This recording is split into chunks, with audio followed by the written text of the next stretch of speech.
Bonjour à tous, quelques mots sur la Parashat Vaïra.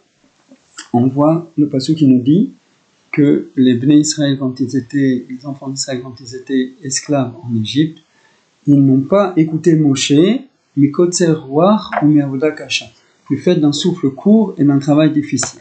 La notion de souffle court, il souligne Rabbi Nosson dans Ilchot Tfilin He, au paragraphe 11, au 11e paragraphe.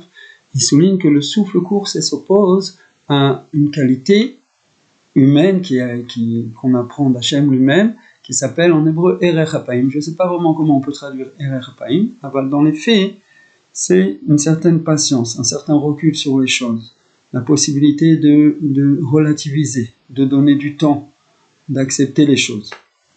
Quand on n'a pas cette dimension-là, quand on manque complètement de cette dimension-là, comme c'était le cas en Égypte, un esclave, on ne le laisse pas souffler, on ne le laisse pas reprendre ses esprits. En particulier, quand Moshe Rabbeinu a commencé à rentrer en scène, l'asservissement en Égypte est devenu encore plus difficile que ce qu'il était avant. Et donc vraiment, les Juifs, ils ne pouvaient pas relever la tête, ils ne pouvaient pas sortir la tête de l'eau, comme on dit. Cette situation-là, c'est la pire chose qui empêche de se rapprocher des tzadikim et d'Hachem Yisborach. Donc, en Égypte, quand ils étaient esclaves, ça c'est sûr qu'on ne les juge pas, mais nous, dans notre vie, on doit s'inquiéter de ne pas être dans cet état-là.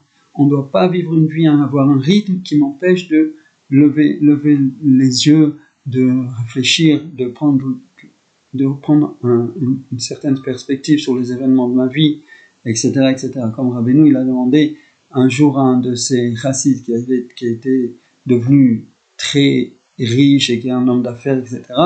Donc il était très occupé à faire ses affaires au marché. Il l'a vu, il lui a dit: est-ce que tu as regardé le ciel aujourd'hui? Est-ce que tu as regardé le ciel aujourd'hui? Est-ce que tu t'es rappelé qu'il y a une dimension au-delà de tout ça? Nous, on se doit, pour pouvoir faire les premiers pas, de s'approcher des tzadikim. Les tzadikim, à leur tour, ils vont augmenter cette capacité qu'on a à prendre du recul, à relativiser, à se sentir bien, à avoir l'esprit au repos, et donc qui peut juger et jauger les choses justement.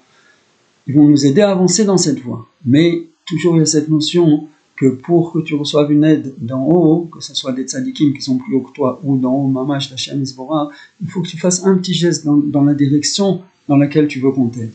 Donc nous, c'est ça qu'on doit faire. On doit veiller à ce que nos vies, elles nous permettent de respirer. Ça s'appelle Erech Hapaim. D'où est-ce qu'on peut puiser ça?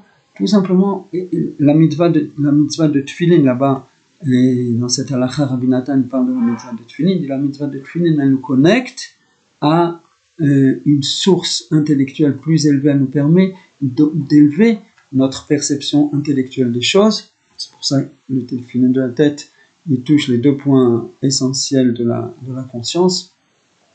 Mais en tout cas, même les femmes ou les gens qui ne mettent pas les téphilines, ils doivent tendre à ça, à avoir du recul, à mettre les choses en perspective, à ne pas se laisser engloutir dans les événements, même les souffrances, même les choses difficiles qui leur arrivent.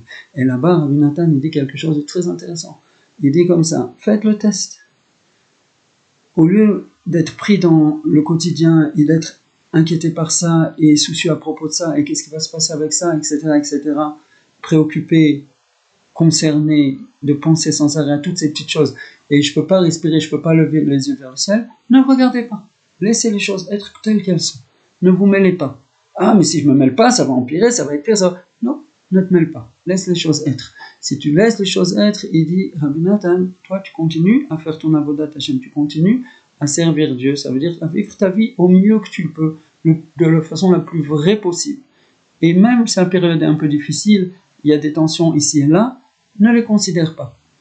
Et tu vas voir qu'elles vont se régler par elles-mêmes et les souffrances vont disparaître. Pourquoi? Parce que ces choses-là, elles étaient venues en tant qu'épreuve pour toi. Est-ce que tu veux vraiment t'approcher d'Hachem? Est-ce que c'est vraiment important pour toi de vivre une vie vraie et bonne et tu vas la continuer quoi qu'il arrive? Ou bien est-ce que tu vas courir après tous les lièvres qui passent autour de toi comme étant des prétextes? Ah, j'aurais bien mis les tefilines aujourd'hui, mais j'ai pas le temps, tu vois pas tout ce que j'ai au travail, tu vois pas tout ce que j'ai, la tzedaka, ah là là, tu sais, les temps sont durs, etc. Non, si je suis toujours préoccupé par plein de choses, c'est souvent pour pas faire ce que j'ai à faire. Mais si au contraire je me dis, bon, qu'est-ce que j'ai à faire dans le monde? je le fais. Chacun à son niveau, chacun à son niveau.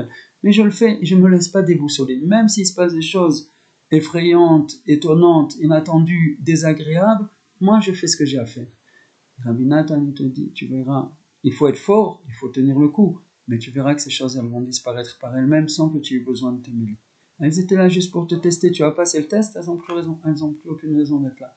Que Dieu nous aide à être concentrés toujours sur le tachlit, sur le but vrai de notre existence, et là-bas d'investir nos forces, là-bas d'investir nos actions, nos pensées, nos paroles, et de négliger le reste, et de le laisser disparaître quand toute sa raison d'être, c'était juste de nous distraire.